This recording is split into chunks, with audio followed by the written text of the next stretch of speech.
सिक्किम विश्वविद्यालय नेपाली विभागका विभाग प्रमुख अनि आदरणीय दिदी डाक्टर पुष्प शर्माज्यू साथै अन्य यहाँ समागममा भेला हुनुभएका विद्वज्जन विभिन्न देशबाट आफ्नो प्रतिनिधित्व दिएर यस कार्यक्रमलाई शोभायमान बनाइरहनु भएको गरिमामय बनाइरहनु भएको सहभागीहरू अंशभागीहरू सबैलाई म हार्दिक अभिवादन गर्दै म मेरो कार्यपत्र समकालीन भारतीय नेपाली कवितामाथि पर्यवेक्षण पठन गर्न लाग्यो र यो कार्यपत्र विशाल भएको थियो अनि मैले सम्झेँ यस्ता समय हुन्छ यस्तो प्रकारको समय हुन्छ जुन समयमा सबै कुराहरू समेट्न सकिँदैन धेरैलाई अधीरता बोध हुन्छ अनि यो सबै कुरालाई ध्यानमा राखेर मैले मेरो कार्यपत्रलाई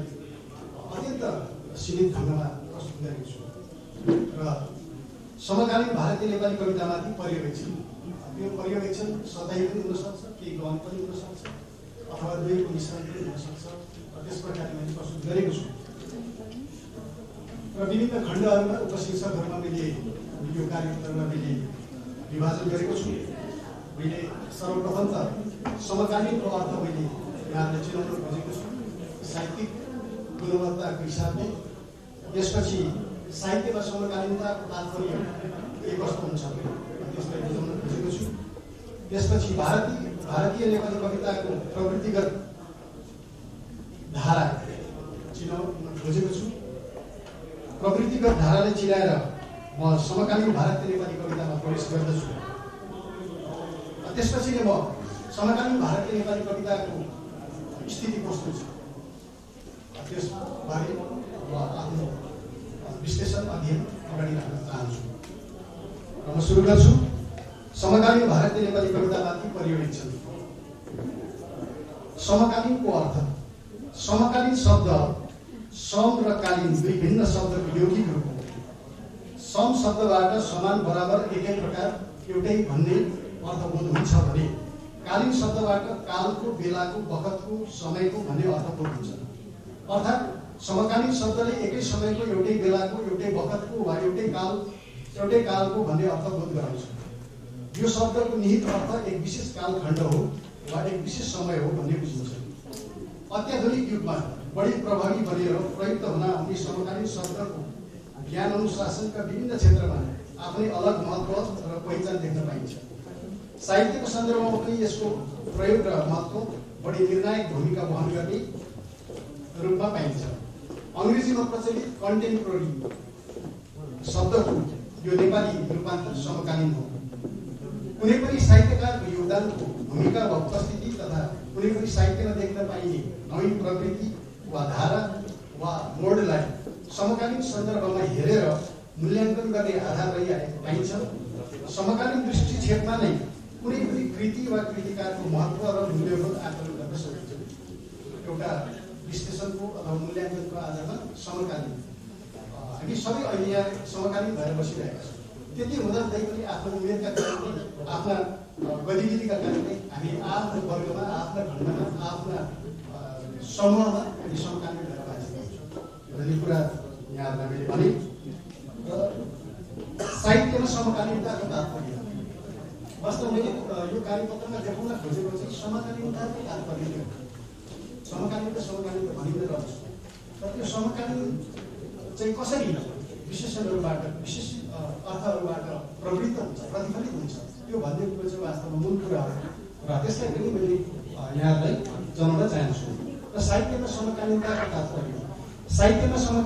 तात्पर्य स्वदेश्यमूलक पाउन सकिन्छ आधुनिक उत्तराधुनिक समसामयिक आदि विषयमा समकालीनताको महत्त्व निहाल्न सकिन्छ समकालीनता वा समकालीनताको अर्थ तात्पर्य के हो भन्ने बारे देखिएका मतान्तर धारणा र मान्यताहरू आफैमा विषम र असमान अर्थात् कन्ट्रास्ट छन् एकातिर समकालीनताले समय मात्र समेट्दैन तर यसले पार्न सकेको दूरगामी प्रभाव तीव्र प्रभाव योगिक आस्था नै समकालीन हो भन्ने अर्थ एकातिर बुझिन्छ अर्कोतिर वर्तमानदेखि उत्पन्न स्थिति चिन्तन वा प्रवृत्ति वा धारणा विशेषको आयाम नै समकालीनता हो भन्ने बुझ्न पर्ने हुन्छ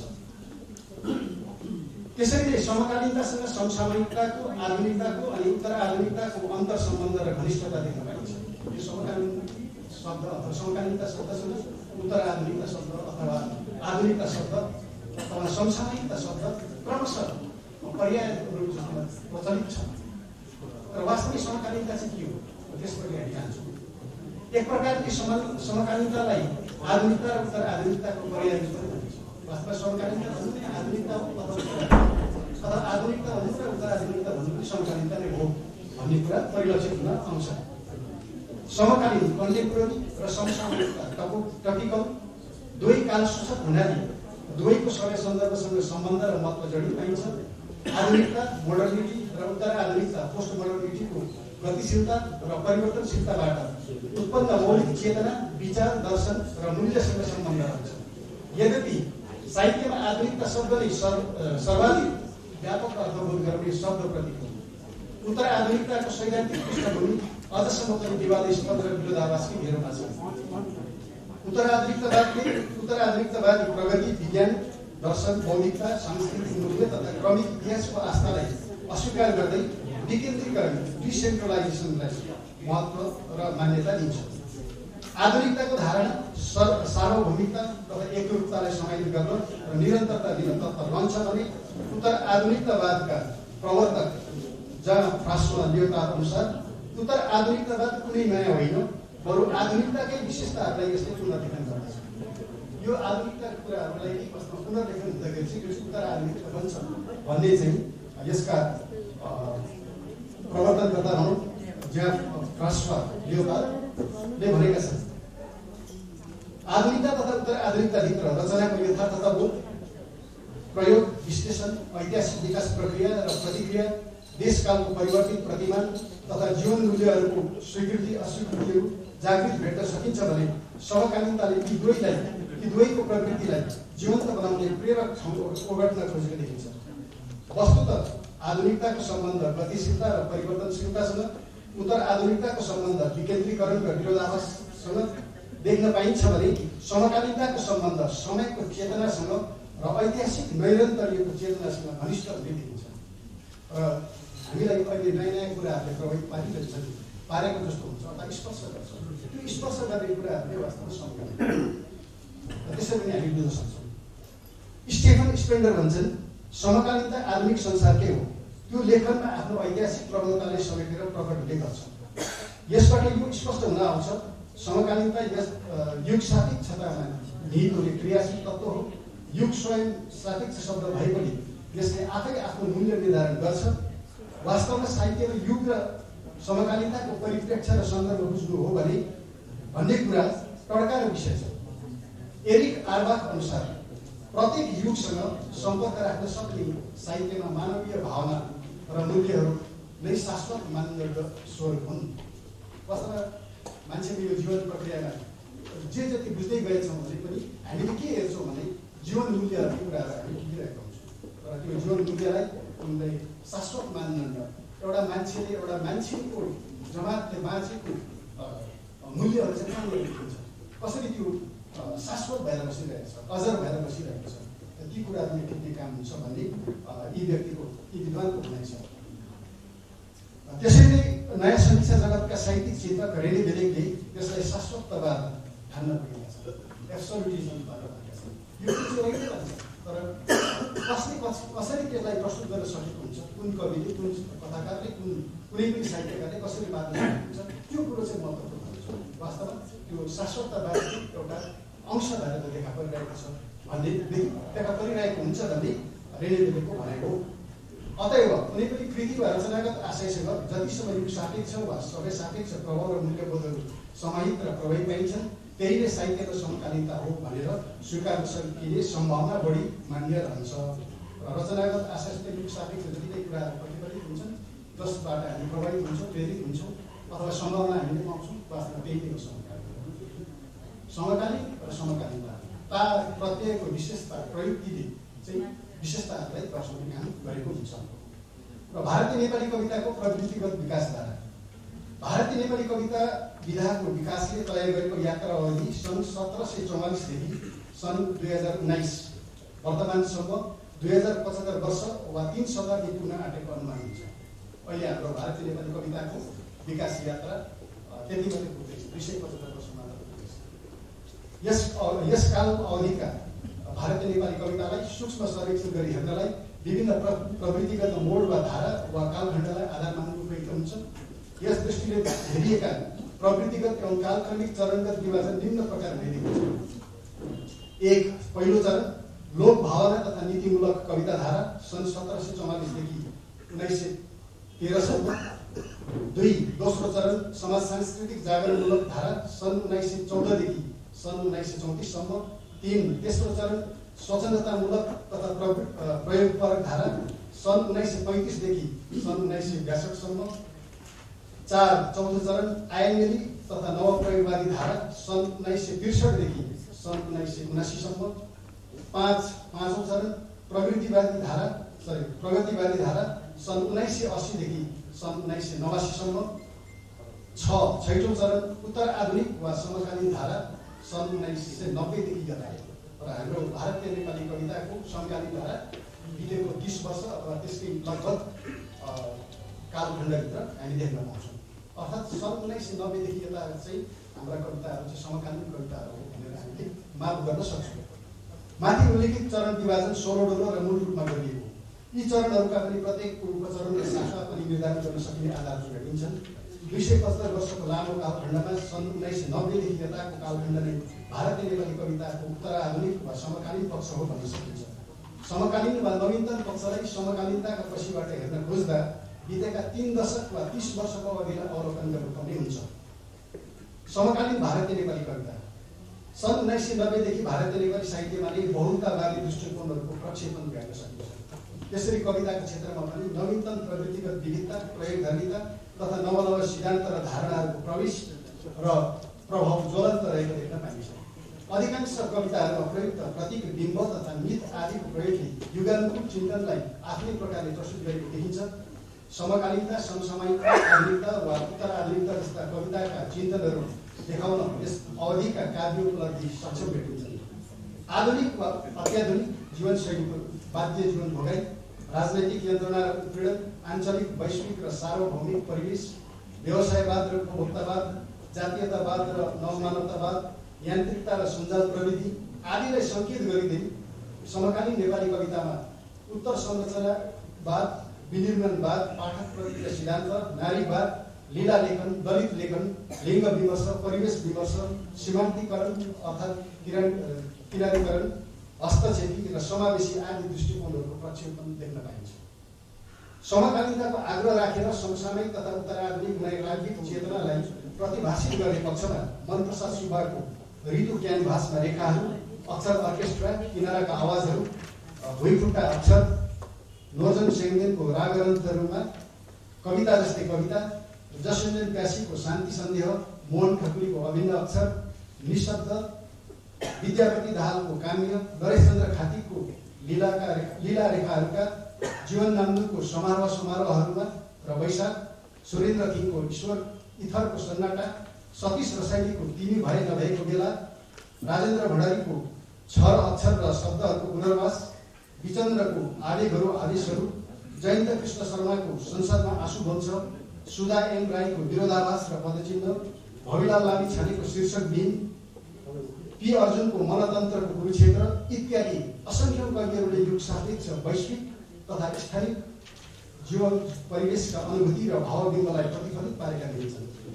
भारतीय यी नेपाली कविहरूले अन्य भारतीय भाषा बङ्गला, हिन्दी, मराठी, तामिल, उडिया, असमी, तेलुगु, कन्नड, गुजराती, पन्जाबी आदिका विभिन्न कविहरूसँगै नवीनताका आग्रह देखाएका छन्। र हामीले अब नजिकबाट भारतीय नेपाली साहित्य पढ्नु हो भने चाहिँ समकालीन भारतीय साहित्य पढ्नुपर्छ अथवा कन्टेम्पोरेरी इन्डियन लिटरेचर पढ्नु पर्यो। त्यसरी मात्र भारतीय साहित्य हामी बुझ्न पाउँछौँ। स्वतन्त्र रूपले नै पढ्न पाउँछौँ, तर त्यो हामीलाई गाह्रो हुन्छ।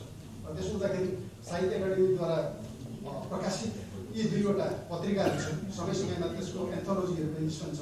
त्यसबाट चाहिँ हामी भारतीय साहित्य चाहिँ कस्तो छ, अनि भारतीय साहित्यमा नेपाली साहित्यकारहरूको, नेपाली कविहरूको, नेपाली साहित्यकारहरूको उपस्थिति चाहिँ कस्तो छ, त्यो कुरो पनि हामी थाहा पाउने गर्छौँ।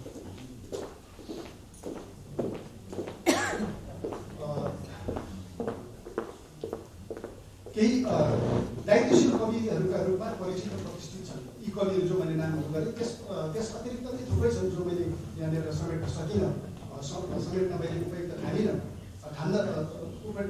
समेट्न सकिन्छ, तर त्यो गर्ने काम मैले यहाँ गरेको छैन। केही बहुचर्चित कविहरूका कवितांशहरू यहाँ उल्लेख गर्न चाहनुहुन्छ। समसामयिकता अथवा समकालीनता चाहिँ कसरी देखा पर्छ, कसको कविताले चाहिँ समकालीनतालाई चाहिँ परिचित गर्छ, त्यो सबै हेर्नु हो भने त्यो कविता नै पढेको हुन पर्यो। र थुप्रै कविताहरू लेखेका छन् मनप्रसाद सुब्बा, अनि उनको दार्जिलिङको चित्र भन्ने कविताबाट मैले एउटा पद्यांश यहाँनिर रोजेको छु। उनी भन्छन्, संसारको टेलिभिजनले खिचेको छ आज दार्जिलिङको चित्र, संसारको टेलिभिजनले खिचेको छ आज दार्जिलिङको चित्र, वर्षौँदेखि निरन्तर कारावासले खुम्चेका, समयको तीखो तीखो कोर्रा डालिएका, व्यवस्थाले फ्यात्त फ्यात्त झर्ने कुष्ठरोगले सताइएका, लुला लङ्गडा मरण च्यासी परिसकेका, लोकतन्त्रका हजार हजार अपदस्थ अनुहारहरू जेल नेल टेकेर निस्कँदैछन्, मूल सडकमा हिँड्दैछन्, एक निर्णायक यात्रा। अस्तित्वको लडाइँको पृष्ठभूमि यहाँनिर कविता हामी देख्न पाउँछौँ, हामीले देख्छौँ, हामी आफै पनि सबै सहभागी भएकै हौँ है। अनि त्यसलाई यो कवितामा कति राम्रो व्यक्त गरेको छ, कति राम्रो एउटा भावविधमा प्रस्तुत गर्न सकेका छन्। एउटा निर्णायक यात्रामा छौँ, अहिले भए पनि नभएर हामी वास्तव निर्णायक यात्रामा छौँ, र त्यसलाई समातेर उनले यति राम्रो यो कविता लेखेका छन् र साँच्चै परिपक्व परिमार्जित शैलीले यस कवितालाई उनले प्रस्तुत गरेका छन्। कविताको शीर्षक 20 मिनट पनि लाग्दैन मेरो। सरले सबै सुनाएर जानुभयो, म सुनाउँदिनँ, म पोइन्ट वाइज सुनाउँछु। अनिशासन नेपाली साहित्य सम्मेलन सभाका सभाध्यक्षज्यू, प्रमुख अतिथिज्यू, विशिष्ट अतिथिज्यूहरू र यहाँ उपस्थित सम्पूर्ण अतिथिज्यूहरूमा हार्दिक नमन। र आज यस अवसरमा म संसारको जुनसुकै कुनामा पनि रहेर नेपाली भाषामा साहित्य लेख्ने साहित्यकारहरूलाई यस मञ्चबाट सम्झिन चाहन्छु, किनभने यो अन्तर्राष्ट्रिय साहित्य सम्मेलन हो। मैले प्रस्तुत गर्ने कार्यपत्र सम्पूर्ण होइन, मैले मेरो क्षमताले भ्याएसम्म, मेरो अध्ययनले भ्याएसम्म, मेरो खोजले भ्याएसम्म मैले टिपेर यहाँ राखेको छु। 12 पेजको कार्यपत्र छ, म सबै पढ्दिनँ, त्यसलाई एकदमै के छ यो भित्र भन्ने कुरा मात्र म जिस्ट भन्छु र तपाईँहरूले मलाई सल्लाह दिनुहुनेछ, सुझाव दिनुहुनेछ, यो चाहिँ छुटेछ, यस्तो भएको भए हुन्थ्यो भन्नुहुनेछ भन्ने मलाई पूर्ण विश्वास छ। म त्यसको अपेक्षा पनि गर्छु। र एउटा अर्को कुरा चाहिँ म के भन्छु भने, हामी नेपाली साहित्य भने पनि हाम्रो मैले लेखेको यो कार्यपत्र चाहिँ नेपाली साहित्यसँग सम्बन्धित छ, भारतीय नेपाली साहित्यसँग अलिकति मिल्दैन। यहाँको तिथि मिति, यहाँको चरण विभाजन चाहिँ फरक छ, यहाँकै माटो अनुसार छ र हाम्रो नेपाली साहित्यको फरक छ। इन्द्रबहादुर राईको पालासम्म चाहिँ एउटै डोरो भएर जान्छ र बिचमा फाटेर यहाँको इतिहास छुट्टै लेखिएको छ अहिले, र नेपाली साहित्यको इतिहास छुट्टै लेखिएको छ, र यहाँ भएको तिथि मिति र प्रवृत्तिहरू चाहिँ नेपाली साहित्यसँग सन्दर्भित छ भनेर चाहिँ म पहिले प्रश्न भन्न चाहन्छु। मेरो कार्यपत्र अलिकति सुरु गर्छु। आधुनिक नेपाली साहित्यको विकास र विस्तारले क्रमशः म शीर्षक भन्छु। मेरो शीर्षक छ वर्तमान नेपाली साहित्य र यसको अन्तर्राष्ट्रियकरण। यसमा 3टा कुरा छ। वर्तमान नेपाली साहित्य भनेर कुन समयलाई भन्ने एउटा प्रश्न, अर्को प्रश्न चाहिँ नेपाली साहित्य भनेर कति कुरालाई चाहिँ समावेश गर्ने, र तेस्रो कुरा चाहिँ यसको अन्तर्राष्ट्रियकरण भनेको के हो। यो कुराहरूमा चाहिँ मेरो कार्यपत्र केन्द्रित छ। म खालि बुदागत रूपमा मात्रै भन्छु र अलिकति पृष्ठभूमि भन्छु। आधुनिक नेपाली साहित्यको विकास र विस्तारले क्रमशः व्यापकता पाउँदै गएको छ। 8.5 दशक मात्रै भएको छ आधुनिक नेपाली साहित्य सुरु भएको चाहिँ। त्योभन्दा अगाडि प्राथमिक माध्यमिककालीन भनेर हामी भन्छौँ, र आधुनिक सुरु भएको जम्मा 8.5 दशक भएको छ। धेरै लामो इतिहास छैन नेपाली साहित्यको, त्यसैले हामीले धेरै अपेक्षा पनि भन्नाले यसबाट गर्नु हुँदैन। जति छ त्यो छ, म यहाँ त्यही कुराहरू जिस्टमा भन्छु। देशको राजनीतिक परिवर्तन, नेपालीहरूमा बढ्दै गएको जनचेतना, विश्व परिदृश्यसँगको निकटता, विश्वको विभिन्न भूगोलमा छरिएर रहेका नेपालीहरूमा पैदा भएको सो अस्तित्व र सो पहिचानको चेतना जस्ता विविध कारणले नेपाली साहित्य विविधता र व्यापकतासँगै गतिशील हुँदै गएको छ। नेपाली साहित्यको वर्तमान स्थिति कस्तो छ, नेपाली साहित्यको अन्तर्राष्ट्रियकरणका सन्दर्भहरू के हुन्, नेपाली साहित्यको अन्तर्राष्ट्रियकरणको आवश्यकता किन भयो र यसका लागि के प्रयासहरू गरिए र अहिले वर्तमान नेपाली साहित्यमा अन्तर्राष्ट्रियकरणको स्थिति चाहिँ के कस्तो छ भन्ने टपिकमा मेरो यो कार्यपत्र केन्द्रित छ।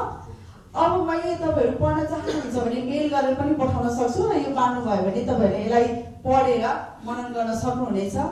र मैले यसमा चाहिँ के गरेको छु भने नेपाली वर्तमान नेपाली साहित्य भनेको चाहिँ खासमा 25 वा 30 वर्षदेखि यताको साहित्यलाई अघि सरले समकालीन भनेर भनिसक्नुभयो, अर्थाइसक्नुभयो। अहिले भर्खरै चलिरहेको साहित्यलाई नै वर्तमान साहित्य भनिन्छ र खास गरी 25-30 वर्ष यताको साहित्यलाई चाहिँ यहाँ वर्तमान साहित्य भनिएको छ। किनभने हरेक देशको साहित्यलाई राजनीतिले प्रभाव पार्छ र हाम्रो नेपालको 2046 सालको र यो माओवादी आन्दोलन र 2046 सालको प्रजातन्त्र पछिको जुन स्थिति छ यो पछिको समयलाई चाहिँ मैले यहाँ वर्तमान भनेको छु। र वर्तमान नेपाली साहित्य पढ्दै जाँदाखेरि मैले के महसुस गरेँ भने यसमा 4वटा नेपाली साहित्य भनेर हामीले समेट्नु पर्ने कुराहरू 4वटा छ। एउटा दक्षिण एसियाली देशहरूमा लेखिएको साहित्य। दक्षिण एसियाली देशहरू भनेको चाहिँ भारतको विभिन्न भूभाग जस्तै दार्जिलिङ, सिक्किम, असम, बनारस, यहाँ नेपाली साहित्य लेखिन्छ। नेपाली साहित्यमा थुप्रै कृतिहरू प्रकाशित भएको छ। यो दक्षिण एसियाली नेपाली साहित्य हो। दोस्रो नम्बरमा विश्वका विभिन्न देश अर्थात् तेस्रो मुलुकहरू। के हो त तेस्रो मुलुक भनेको चाहिँ पहिलो मुलुक नेपालै हो, दोस्रो भनेको दक्षिण एसियाली हो र तेस्रो भनेको चाहिँ अहिले नेपाली भाषीहरू जुन जुन देशमा जानु भएको छ त्यो डायस्पोरा साहित्य पनि भनिन्छ, त्यो तेस्रो मुलुकको साहित्य हो। र यो अनि अर्को तेस्रो नम्बरमा चाहिँ नेपालमा नै बसेर नेपालीहरूद्वारा लेखिने साहित्य पनि नेपाली साहित्य हो। र चौथो नम्बरमा अर्को महत्त्वपूर्ण कुरा छ नेपालमा बसेर विभिन्न भाषाभाषीमा जस्तै राई, लिम्बू, चौधरी हैन विभिन्न भाषाभाषीले लेखेको साहित्य पनि नेपाली साहित्य हो। यसरी अब हामीले नेपाली साहित्य भनेर एउटा नेपालभित्र रहेको अथवा त्यो सीमित कुराहरूलाई समेटेर नेपाली साहित्य पूर्ण हुँदैन। यदि नेपाली साहित्यको अध्ययन गर्ने हो भने यी सबै कुराहरूलाई समेट्नुपर्छ भन्ने चाहिँ मैले यहाँ निष्कर्ष निकालेको छु। मैले सबै कुरा पढेँ। त्यसपछि नेपाली साहित्यको वर्तमान नेपाली साहित्यको स्वरूप कस्तो छ भन्ने कुरामा चाहिँ मैले प्रवृत्तिगत के परिवर्तन आयो त 25 वर्षभन्दा अगाडि कस्तो थियो र यो 25 वर्षमा यो परिवर्तनले नेपाली साहित्यमा के परिवर्तन ल्यायो भन्ने कुरालाई चाहिँ यसको स्वरूप अन्तर्गत राखेको छु। यो स्वरूपमा अघि सरले भन्नुभयो यहाँको साहित्यमा चाहिँ कविता बढी चलेको छ, कविता फस्टाएको छ। अहिले वर्तमान नेपाली साहित्यमा चाहिँ के भएको छ भने छापिने र लेखिने विधा कविता छ, तर बहस र चर्चामा आउने विधा आख्यान छ। आख्यानले एकदमै ओगटेको छ। अहिले हरेक बहसमा आख्यान हुन्छ, हरेक चर्चामा आख्यान हुन्छ र मिडियाहरूमा पनि आख्यानै छ। त्यसैले अहिले पछिल्लो समय त नेपाली साहित्यलाई के भनिएको छ भने कविता बाहेक आख्यान र गैर आख्यान। आख्यान अन्तर्गत कविता बाहेक आख्यान अन्तर्गत कथा समेटिएको कुराहरू छन् भने गैर आख्यान अन्तर्गत चाहिँ जीवनीहरू अनि संस्मरणहरू हैन हरेक कुराहरू आएको छ। यसरी नेपाली साहित्यमा एउटा छुट्टै विधा भएर आख्यान र गैर आख्यान आएको छ। यो एउटा प्राप्ति हो। खास गरी अहिले पछिल्लो नेपाली साहित्यमा चाहिँ साना साना विधादेखि लिएर सबै कुराहरू प्रयोग भएको छ। जस्तै म उदाहरण दिन्छु। एउटै कविताभित्र विधाभित्र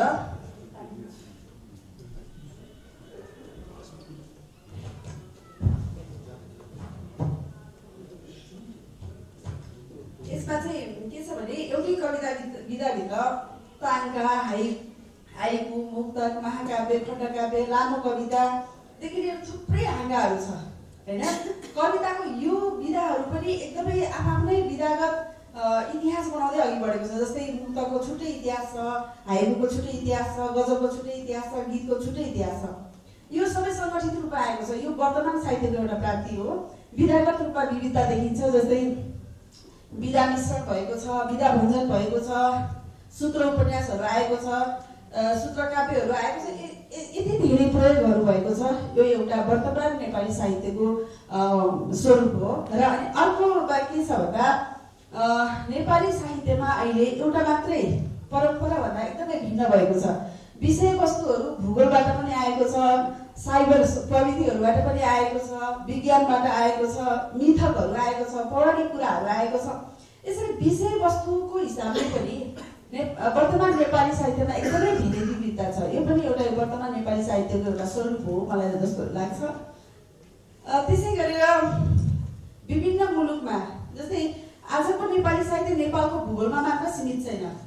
विभिन्न मुलुकमा नेपाली भाषीहरूको अप्रावासनसँगै यसको विस्तार भएको छ। यसलाई अनुवाद गरेर अन्तर्राष्ट्रिय क्षेत्रमा पुर्याएपछि मात्रै नेपाली साहित्यको थप गति र दिशा अथवा यसको धारको निर्मूल गर्न सकिन्छ।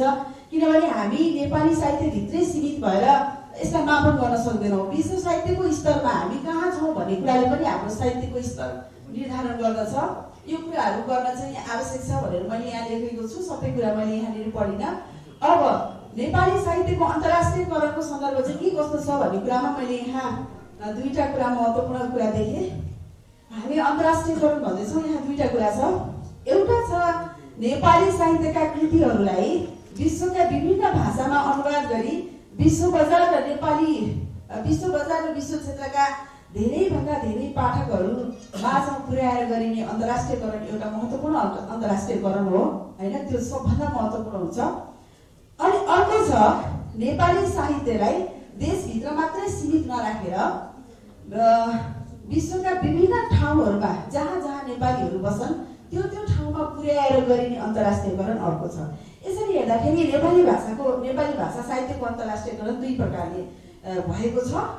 पहिलो एकदमै कम भएको छ र दोस्रो चाहिँ अहिले अनुशासनको स्थापनापछि व्यापक रूपमा विस्तार भएको छ। एउटा भूगोलको विस्तार, अर्को चाहिँ भाषाको विस्तार। विभिन्न भाषामा लेखेर नेपाली साहित्यलाई गरिने अन्तर्राष्ट्रियकरण, अर्को चाहिँ विभिन्न भूगोलमा नेपाली भाषामै लेखेर गरिने अन्तर्राष्ट्रियकरण। अहिले अनुशासनले गरेको जुन अन्तर्राष्ट्रियकरण छ यो दोस्रो नम्बरको हो र यो व्यापक रूपमा अगाडि बढेको छ। तर त्यसको तुलनामा चाहिँ अघिल्लो अन्तर्राष्ट्रियकरण चाहिँ एकदमै कम भएको छ। अब अनुशासनको ध्यान चाहिँ त्यता जानुपर्छ भनेर त्यसको आधारमा मैले यहाँ केही कुराहरू लेखेको छु। यो प्रयास चाहिँ दुई प्रकारको छ। एउटा अनुशासनको स्थापना पूर्व अन्तर्राष्ट्रियकरणका लागि भएका प्रयास र दोस्रोमा चाहिँ अनुशासनको स्थापना पश्चात अन्तर्राष्ट्रियकरणका लागि भएका प्रयास। अब पहिलो प्रयास चाहिँ नभएको होइन। पहिलो प्रयास नेपालमा 2007 सालमा प्रजातन्त्र आएपछिदेखि नै भएको हो। यसबारेमा चिन्ता र चासो त्यस बेलाका बालकृष्ण समल, लक्ष्मीप्रसाद देवकोटाहरूले पनि व्यक्त गर्नुभएको हो र यहाँ मैले लेखेको छु अलिकति। नेपाली साहित्यलाई अन्तर्राष्ट्रिय पाठकसम्म पुर्याउनु पर्दछ भन्ने विषयले चर्चा पाएको प्रजातन्त्रको स्थापना कालदेखि नै हो। नेपाल सरकारद्वारा सञ्चालित नेपाल प्रज्ञा प्रतिष्ठान, तत्कालीन नेपाल रोयल एकाडेमी, त्यतिखेर नेपाल रोयल एकाडेमी भनिन्थ्यो, को स्थापनासँगै यस विषयले नीतिगत रूपमा नै प्रवेश पाएको थियो। नेपाली साहित्यलाई अन्तर्राष्ट्रियकरण गरिनु पर्दछ भन्ने चेतना तत्कालीन साहित्यकारहरूमा पनि थियो र सबैभन्दा बढी चेतनाको तीव्रता महाकवि लक्ष्मीप्रसाद देवकोटामा रहेको देखिन्छ। नेपाली साहित्यलाई अन्तर्राष्ट्रिय स्तरसम्म पुर्याउन उनले हर तरहले प्रयास गरेका छन्। यस क्रममा उनले अङ्ग्रेजी भाषामा नै प्रशस्त कविताहरू लेखेका छन् भने अनि त्यो नोबेल पुरस्कार मैले यहाँनिर यो जोडिहालेँ। लक्ष्मीप्रसाद देवकोटाले नोबेल पुरस्कार प्राप्त कृतिहरू पढिसकेपछि उनलाई के लाग्यो भने यतिको कृति त मैले पनि त लेख्न सक्छु भनेर उनले तत्कालै शाकुन्तल महाकाव्यलाई शकुन्तला नाम गरेर अङ्ग्रेजीमा नै लेखेका छन् ताकि नेपाल सरकारले अन्तर्राष्ट्रिय स्तरसम्म पुर्याओस्, नोबेल पुरस्कार त्यहाँसम्म पुर्याओस् भन्ने उहाँको अपेक्षा थियो। तर त्यो कसैले वास्ता नगरेको भएर त्यो त्यतिकै एउटा कृतिको रूपमा छ। यसरी लक्ष्मीप्रसाद देवकोटाले शकुन्तलादेखि नै अन्तर्राष्ट्रियकरणको लागि अथवा मेरो कृतिहरू, मेरो कुराहरू चाहिँ उहाँ पढियोस् भनेर प्रयास त त्यति बेलादेखि नै गरेको चाहिँ हामी इतिहासमा देख्छौँ। यसका साथै 2007 सालमा हिन्दी भाषी कविता सम्मेलन नेपालमा गरिनु, 2011-13 सालमा चाहिँ एसियाली लेखक सङ्घको स्थापना गरेर कार्यक्रमहरू काठमाडौँमा गरिनु जस्ता यो इतिहासको सन्दर्भले चाहिँ अन्तर्राष्ट्रियकरण चाहिँ पहिलेदेखि प्रयास भएको हो। तर अहिले यति धेरै वर्ष भन्नाले 60 वर्षसम्म पनि त्यो अन्तर्राष्ट्रियकरणको प्रयासले मूर्त रूप लिन नसक्नुमा चाहिँ अब दोषीको नेपाल सरकार अथवा नेपाली लेखक अथवा के हो त्यो चाहिँ हामीले पढ्नुपर्ने स्थिति आएको छ। यसरी अन्तर्राष्ट्रियकरणका प्रयासहरू पहिला पनि भएका थिए। म यो टपिकलाई हेरिरहेको छु, यसमा चाहिँ लेखिएको छ। त्यसपछि अलिक शासनको स्थापना पछि भएको अन्तर्राष्ट्रियकरणको प्रयासहरू पनि छ। अब यसमा चाहिँ सन् 1990मा अमेरिकाको वासिङटन डीसीमा चाहिँ हुमराज सुवेदीको अध्यक्षतामा भएको अन्तर्राष्ट्रिय नेपाली साहित्य समाजले आज झन्डै 3 दशकको इतिहास बनाएको छ। 30 वर्ष भयो यसको स्थापना भएको लगभग। यस अवधिमा नेपाली भाषीहरूलाई अघि नै मैले यहाँ भनिसकेको छु, नेपाली भाषीहरूलाई समेट्नु, विभिन्न कुनामा रहेका नेपाली लेखकहरूलाई चाहिँ एउटा सङ्गठित रूपमा अगाडि ल्याउनु, एउटै मञ्च दिनु, यसरी एउटा देश र अर्को देशको साहित्यकारहरूलाई जम्मा गरेर अन्तर्क्रिया गर्नु जस्ता कामहरू मात्रै नगरेर पुरस्कार, कृति प्रकाश जस्ता हरेक किसिमका कामहरू गरेर अन्तर्राष्ट्रियकरण गरेको छ अनेक शासकले। यो अनेक शासकको स्थापना पश्चातका कुराहरू हुन्। यसरी अब म एकदम छुट्याउँदैछु। अनि नेपाली साहित्यको अन्तर्राष्ट्रियकरणको स्थिति चाहिँ कस्तो छ भन्ने कुरा चाहिँ म थोरै यहाँ भन्छु। यो स्थिति सन्तोषजनक छैन। चिन्ता र चासो चाहिँ सबैजनाले व्यक्त गर्नुभएको छ। व्यक्तिगत रूपमा पनि मेरो किताब चाहिँ अङ्ग्रेजी भाषामा प्रकाशन गर्न पाएदेखि विश्वका पाठकहरूले पढ्छन् कि भनेर व्यक्तिगत रूपमा पनि प्रयास गर्नुभएको छ। अनि विभिन्न यो अनेक शासन मात्र नभइकन विदेशमा अरू पनि साहित्यिक सङ्घ संस्थाहरू छन्, ती सङ्घ संस्थाहरूले पनि प्रयास गरेको देखिन्छ। अनि नेपाल सरकारको तर्फबाट पनि प्रयास भएको देखिन्छ। तर त्यो प्रयासहरूले चाहिँ कुनै मूर्त रूप लिन सकेका छैनन्, कहीँ पनि पहिचान बनाउन सकेका छैनन् र त्यो एकदमै अपर्याप्त छ, अधुरो छ। र त्यसलाई चाहिँ पुरा गर्ने जिम्मेवारी अब अहिलेको समकालीन नेपाली साहित्यको लेखकहरूको काँधमा आइपरेको छ। यसरी मैले सरस्वती यो सबै कुराहरूलाई यसरी समेटेको छु र यसको थोरै निष्कर्ष म गर्छु।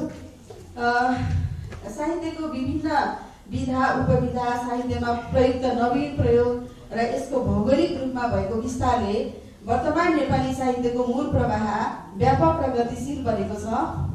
बहुलवादी चिन्तन र सांस्कृतिक चेतनाको प्रयोग हुनु, विधागत दृष्टिले बहुआयामिक हुनु, प्रकाशनको सङ्ख्यामा वृद्धि हुनु, विधागत विकास र विस्तारमा एकरूपता नदेखिनु भन्नाले कुनै विधा एकदमै अगाडि जानु, कुनै विधा एकदम पछि हुनु, जस्तै महाकाव्यहरू, खण्डकाव्य अलिक पछि परेको छ।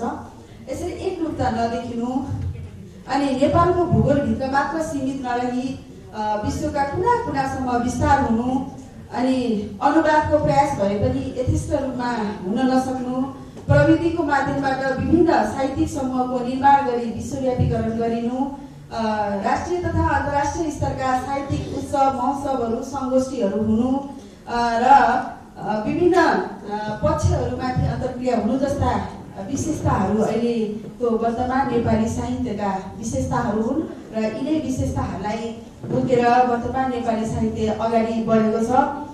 यसले नेपाली साहित्यलाई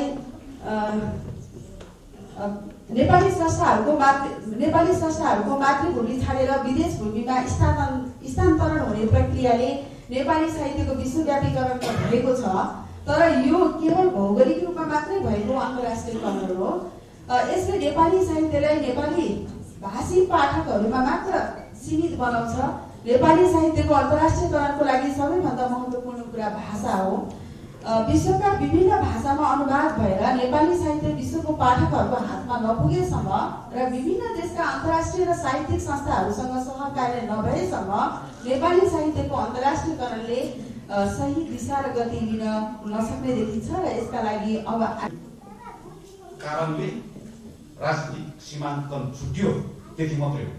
र तपाईँले बोल्दै जाँदाखेरि हामीलाई पनि समेट्नु होला। जस्तो नेपालमा जाँदाखेरि किताब लिएर जानु भन्नुभयो तपाईँले, त्यसमा हामी परेनौँ, भारत हामी परेनौँ। हामी होइन नेपालबाट बाहिर जाँदा के किताब लिएर जानु, हामी भारत परेनौँ कि है। अन्त हामीलाई समेटिदिनुहोस् भन्ने कुरो आग्रह गरेको मात्रै भयो कि तपाईँहरूले हामीलाई पनि समेटिदिनुहोस् भन्ने मेरो आग्रह है। त्यसरी बोल्दाखेरि हामी छुट्टिन्छौँ भन्ने हामीलाई लाग्छ क्या, हामी अलग्गै हौँ कि भन्ने जस्तो लाग्छ। त्यो नहोस् भन्ने मेरो आग्रह तपाईँलाई। र म दुर्गा ज्ञान अधिकारीज्यूलाई आग्रह गरेँ।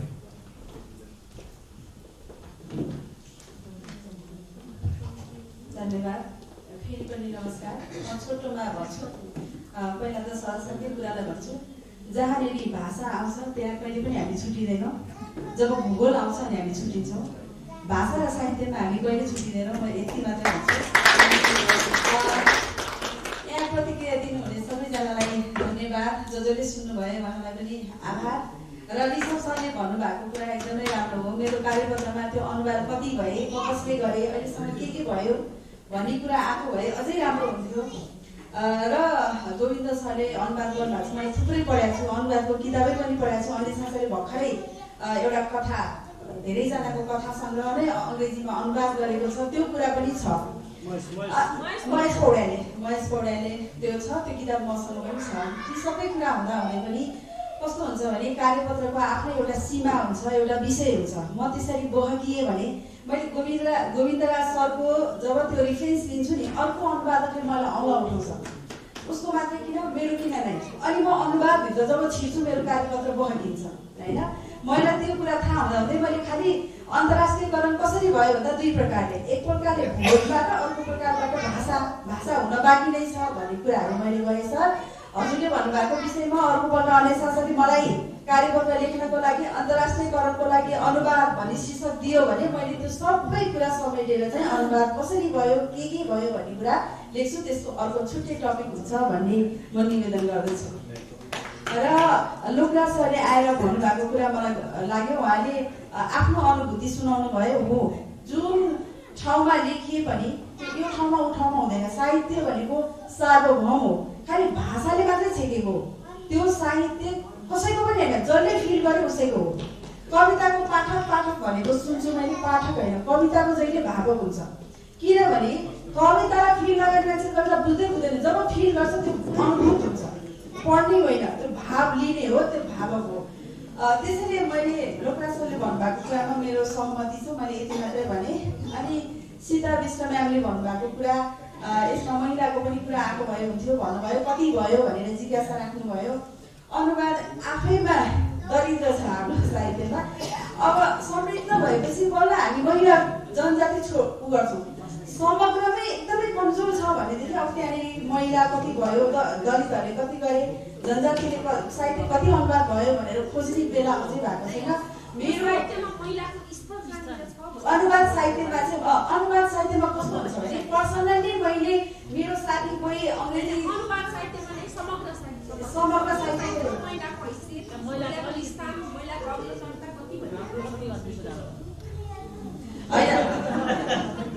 यो पछिल्लो जनयुद्धपछि यो माओवादी युद्ध नेपालको सन्दर्भमा है, हाम्रो यहाँको सन्दर्भमा छुट्टै छ, महिलाको स्थानको बारेमा मैले छुट्टै भन्नुपर्छ।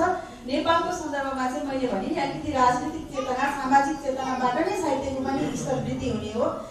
पहिला थिएन, आधुनिक काल आउनुभन्दा अगाडि महिलाहरू एकदमै थिएन। आधुनिक कालको सुरुवात भएपछि अहिले पछिल्लो समय महिला जागरण भएको छ। तर महिलाहरूको चाहिँ के छ भने नि, म यहाँनिर भनिदिइहालौँ, के कारणले हो, मुक्त गीत गजलमा जति सक्रियता छ नि, होइन, अब समय अभावको कारण हो, अध्ययनको अभाव हो, के को अभाव हो, एकदमै त्यो साहित्यको ट्रेन्डलाई नै मोड्न सक्ने स्थितिले, जसरी बालिरागिनी आउनुभयो त्यस्तो स्थितिले अझै आउन नसकेको स्थिति छ। तर सहभागिताको हिसाबले हेर्ने हो भने एकदमै सन्तोषप्रद छ, म यति भन्छु। र अनुवादको सन्दर्भमा चाहिँ व्यक्तिगत रूपमा मैले कुनै भाषामा अनुवाद गराएँ कि कुनै अर्थ राख्दैन, त्यसले के परिणाम दियो भन्ने कुरामा अर्थ राख्छ। पारिजातको कृति अनुवाद भएको छ, अमेरिकाको युनिभर्सिटीमा पनि पढाइ भएको छ।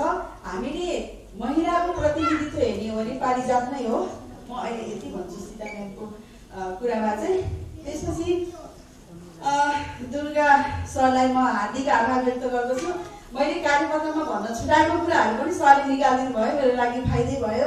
राम्रो सुझाव भन्दा पनि सरले आफ्नो अनुभवबाट चाहिँ मलाई पनि अलिकति बाटो देखाइदिनु भएको छ। उहाँको हरेक सुझाव र त्यो मलाई जुन प्रोत्साहन गर्नुभएको छ त्यसको लागि हार्दिक आभार। र उहाँले भन्नुभएको छ सङ्ख्यामा जति वृद्धि भयो, गुणस्तरमा नेपाली साहित्य त्यति वृद्धि भएको छैन भनेर। अब पहिला त सङ्ख्या नै हुनु पर्यो सर, अनि सङ्ख्याबाट हामी खोज्दै अनि बल्ल गुणस्तर पाउँछौँ। अहिले त सङ्ख्यालाई नै हामीले बढी ध्यान दिनुपर्ने भएको भएर मैले त्यतातिर भनिनँ। र सरले अन्तर्राष्ट्रिय स्तरका सङ्घ संस्थाहरूसँग आबद्ध नभएसम्म हामी अन्तर्राष्ट्रिय स्तरमा छिर्न पाउँदैनौँ भन्नुभएको छ। मैले त्यहाँ पनि लेखेको छु। सरको कुरासँग मेरो एकदमै सहमति। प्रज्ञा प्रतिष्ठानको सन्दर्भमा एउटा अचम्म लाग्दो कुरो के छ भने हामी यहाँबाट यो प्रज्ञा प्रतिष्ठानले केही गरेन भनिरहेका हुन्छौँ। जब हामी प्रज्ञा प्रतिष्ठानमा जान्छौँ अनि केही पनि गर्दैनौँ। किनभने आज जो प्रज्ञा प्रतिष्ठानमा हुनुहुन्छ नि उहाँले पहिला त्यही भन्नुहुन्थ्यो। अहिले हामी जे भनिरहेछौँ त्यही भन्छु। के चिज छ त्यहाँ त्यो थाहा पाउन सकिँदैन होइन। त्यो चाहिँ अनौठो छ। अनि संस्थाको प्रशंसा गर्नुभयो भन्नुभएको छ। भर्खरैको 30 वर्षको छ, अहिलेसम्म त प्रशंसा नै हो। तर अब दिन आउँछ 30 वर्षभन्दा पछि पनि अब के गर्यो त भन्ने क्वेसन गर्ने दिन चाहिँ अनि शासनमा आउँदैछ। कुनै पनि बिरुवालाई पहिला त हुर्कन दिनु पर्यो। हुर्किसकेपछि अनि बल्ल फल लाग्यो लागेन त्यस्तो कुरा आउँछ। त्यो गाली गर्ने दिन पनि आउँछ अनि शासनको। र सबैप्रति आभार व्यक्त गर्दै म यति भन्दै मेरो कुरा समाप्त गर्छु।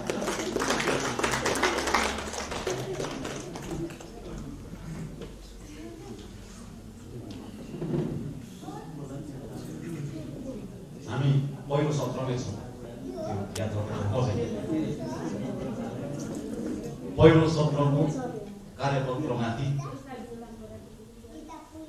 दार्जिलिङ सरकारी महाविद्यालयका प्राध्यापक डाक्टर राजकुमार कार्कीबाट समीक्षा छोटो टिप्पणी जस्तो समीक्षा प्रस्तुत गर्न हामीले आग्रह गरेका थियौँ। उहाँलाई हामीले पहिल्यै त्यसको निम्ति भनेर बोलाएका थिएनौँ। उहाँ आइसकेपछि हामीले उहाँलाई आग्रह गऱ्यौँ। उहाँले एकै कथनमा मान्नुभयो। धन्यवाद त्यसको निम्ति।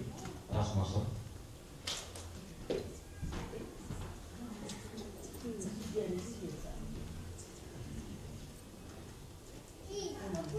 आजको यस अन्तर्क्रियात्मक कार्यक्रमका समारोह अध्यक्ष साथै अनुशासका सम्पूर्ण पदाधिकारीवर्ग अनि यस महत्त्वपूर्ण कार्यक्रममा सहभागिता जनाउन आउनुभएका देश विदेशका विभिन्न स्थानका आदरणीय सबै महानुभावमा म प्रणाम जनाउँदछु।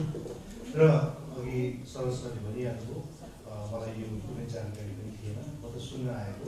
तर उहाँले आग्रह गर्नुभयो अनि दुईवटा कार्यपत्र मेरो हातमा राखिदिइसकेपछि मैले पनि पढेँ। लोभ लाग्यो। अनि भनौँला भनेको कुरा अघि दाहालजीले सबै भनिहाल्नुभयो। अनि केही महिना अघि मात्रै आश्रममा तेजपुरमा यस्तै कार्यक्रममा अचानक उहाँहरू रुद्र पौड्याल सरलाई टिप्पणीकर्ताको रूपमा राख्यो।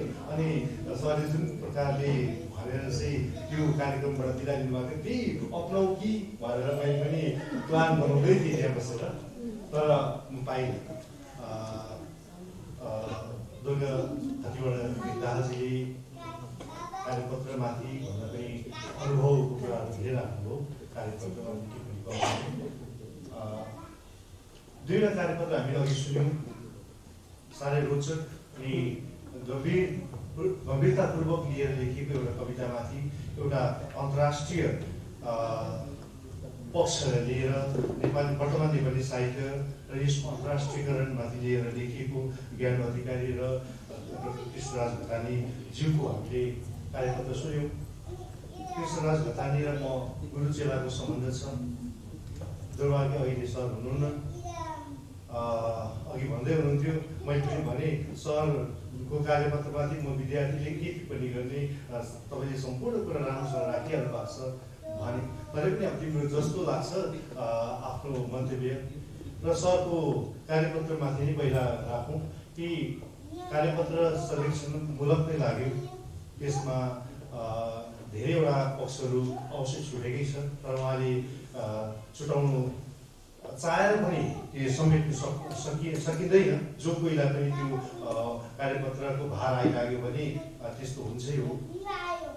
चाहँदै पनि समयको पाबन्दीले समयको छोटो समयमा धेरै कुरा समेट्नु सकिँदैन। त्यस कारणले उहाँले चाहँदै पनि छुटाउनु भएको निश्चय होला। अनि अब रह्यो वर्तमान नेपाली साहित्य र यसको अन्तर्राष्ट्रियकरण जुन कार्यपत्र हामीले सुन्यौँ। उहाँले विस्तृत रूपमा लेख्नु भएको भए पनि उहाँले प्रस्तुत गर्नु भएन। छोटो बुदागत रूपमा उहाँले प्रस्तुत गर्नुभयो। त्यो बुदागत रूपमा प्रस्तुत गर्दा पनि हामी धेरै लाभान्वित भयौँ। धेरैवटा कुराहरू उहाँले हामीलाई जानकारी गराउनुभयो। मैले अघि त्यहाँ बसेर पनि घिमिरेजी अनि दुर्गा दाईको छेउमा बसेर म उहाँ दुर्गा दाईले त मजाले अगाडिबाटै कार्यपत्र प्रस्तुत हुनुभन्दा अगाडि नै उहाँको हातमा कार्यपत्र रहेछ अनि उहाँले पढ्दै पनि टिप्पणी पुरा गर्दै हुनुहुन्थ्यो। तर मैले त यो कार्यपत्र प्रस्तुत भइसकेपछि मात्रै के भाइले मलाई हात लगाइदिनु भयो र मैले हेरेँ पन्ना छोड्दै छोड्दै भए पनि हेरेँ।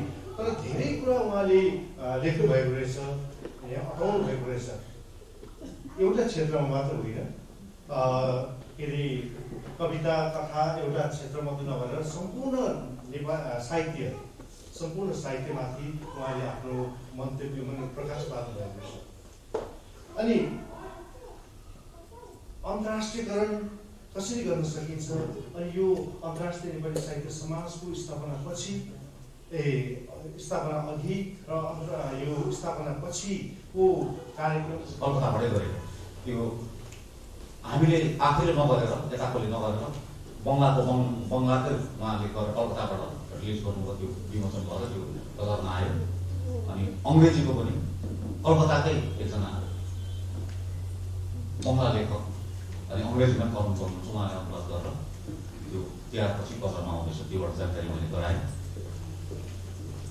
अब सभाध्यक्षको मन्तव्य प्रथम सत्रको सभाध्यक्ष श्री मुक्ति उपाध्यायलाई निम्ति आए। त्यसपछि दोस्रो सत्रको निम्ति दोस्रो कार्यक्रमको निम्ति म डाक्टर पुष्पा शर्मा अनि श्रीमती मीना सुब्बालाई तयारी बस्दिनु आग्रह गर्छु। उहाँको च्याप्टरको कार्यक्रमको मुक्ति छ। धेरै धन्यवाद। गहिरो विषय कार्यपत्र प्रस्तुत भए र यस सत्रमा कार्यपत्रको सत्रमा यहाँ उपस्थित हुनुभएको अतिथिगण मित्रजनलाई महानुभावहरू सबैलाई सम्झना गर्दै नमस्कार गर्दै सुन्ने होला है, साह्रो बोल्नु पर्ने रहेछ हौ। दाजुले सुन्नु भएन अरे लोकनाथ दाइले। ल म कोसिस गर्छु र सबैभन्दा पहिले दुवै कार्यपत्र प्रस्तुत गर्ने विद्वत्जनहरूलाई धेरै धेरै धन्यवाद बधाई दिन चाहन्छु। उहाँहरूले गम्भीर विषयलाई अन्वेषण गरेर सोधखोज गरेर यहाँ प्रस्तुत गर्नुभयो। त्यो अति नै उत्तम कार्य हो। सायद समय पनि निकै नै छोटो थियो होला उहाँहरूलाई दिएको जस्तो लाग्छ। तर जे होस् उहाँहरू बधाईका पात्र हुनुहुन्छ। र यो कार्यपत्र भनेको सम्पूर्ण हुँदैन भनेर अघि दुर्गाजीले भनिसक्नु भयो। सम्पूर्ण हुँदैन, यो एउटा सानो झ्याल हो चियाउने। त्यो झ्यालबाट चियाएर अनि ढोका आफै उगाएर फेरि बाहिर जानुपर्छ।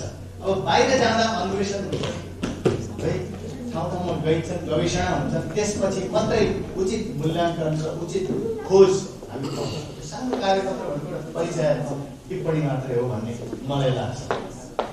र अर्को कुरा के भनेदेखि यो अनुवादको कुराहरू धेरै आए, अन्तर्राष्ट्रियकरणका कुराहरू धेरै आए, भारतबाट कति अनुवाद भएको छ भन्ने कुराहरू पनि धेरै आए। र यो अनुवादमा हामी गोकुल सर पनि हुनुहुन्छ, काफ्ले सरहरू हुनुहुन्छ, सुराना सरहरू हुनुहुन्छ र म पनि यो विशेष गरी साहित्य एकाडेमीले दिएका प्रोजेक्टहरूमा धेरै अनुवाद कार्यहरू हामीले गरिसकेका छौँ। झन्डै सामूहिक जोस पनि परम्परा जस्तो हाम्रो कविता साहित्यलाई पनि बङ्गला भाषामा हामीले अनुवाद गरिसकेका छौँ। नेपाली साहित्य के अरे दिल्ली साहित्य एकाडेमीले यसलाई प्रकाशन गरिसकेको छ, होइन सर? काफी सर। अनि त्यसपछि शिवकुमार राईका